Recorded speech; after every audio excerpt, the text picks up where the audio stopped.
Hi friends, আমি রিনা West Bengal India থেকে বলছি। দেখো, রান্না করতে চলে এলাম। আজকে আমি বাটা মাছের ঝোল রান্না করব। দেখো, তার জন্য বাটা মাছগুলোকে ধুয়ে নুন হলুদ মাখিয়ে নিয়েছি। এখানে আমি আলু পটল কেটে নিয়েছি, আর কাঁচা লঙ্কা তো থাকবেই। আর দেখো, কালো জিরে ফোড়নে দেব। আর এখানে একটা মশলার পেস্ট তৈরি করে নিয়েছি। ধনে জিরের গুঁড়ো, কাশ্মীরি মির্চ দিয়েছি কালারের জন্য, হলুদ, আর দিয়েছি এর মধ্যে আদা বাটা আর একটু নুন স্বাদ মতন। এই দিয়ে মশলার পেস্ট তৈরি করেছি। চলো, আর সঙ্গে আছে এই যে লেবুটা তো লাগবেই। চলো, তোমাদের সঙ্গে নিয়ে আজকে রান্নাটা শুরু করে দিই। হাই ফ্রেন্ডস, দেখো রান্না করতে চলে এলাম। আজকে আমি বাটা মাছের ঝোল রান্না করব। দেখো, আমি এর মধ্যে বাটা মাছগুলোকে আগে ভেজে নেব। এইভাবে মাছগুলোকে দেখো আমি ভালো করে ভেজে নিচ্ছি। আমার মাছ ভাজাগুলো হয়ে গেছে। এই যে মাছটা ভেজে তুলে নিয়েছি। এবারে আমি দেখো এর মধ্যে কালো জিরেটা ফোড়নে দিয়ে দিলাম, আর তার সঙ্গে আমি একটা কাঁচা লঙ্কা চিড়ে দিলাম। এবারে এই সবজিগুলোকে দিয়ে দেবো, আলু আর পটল।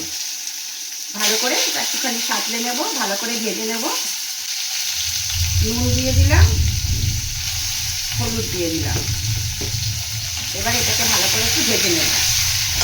এটাকে ভেজে নিলাম। আমি এর মধ্যেই সেই মশলার পেস্টটাকে দিয়ে দিলাম, সঙ্গে কাঁচা লঙ্কা।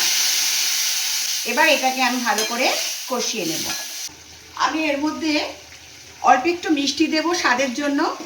তোমরা তো পছন্দ না করলে এটাকে স্কিপ করে যেতেই পারো, তবে একটু মিষ্টি সামান্য দিলে টেস্টটা ভালো আসে।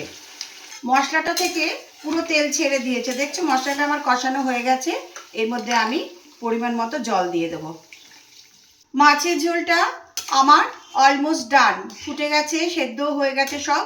এবারে দেখো এর মধ্যে আমি এই মাছগুলোকে দিয়ে দিচ্ছি।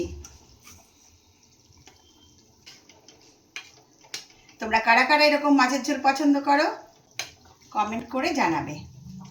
দেখো, তোমরা কোথা থেকে ভিডিওটা দেখছো আমাকে কিন্তু একটু জানিও। আর দেখো মাছের ঝোলটা আমার অলমোস্ট ডান।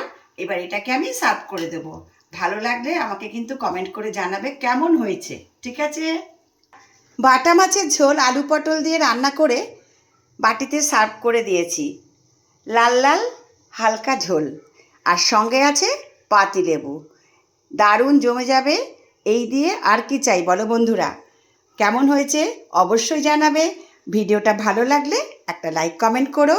আর সুস্থ থাকতে গেলে কিন্তু এইরকমই ঝোল খাওয়া উচিত, বলো বন্ধুরা?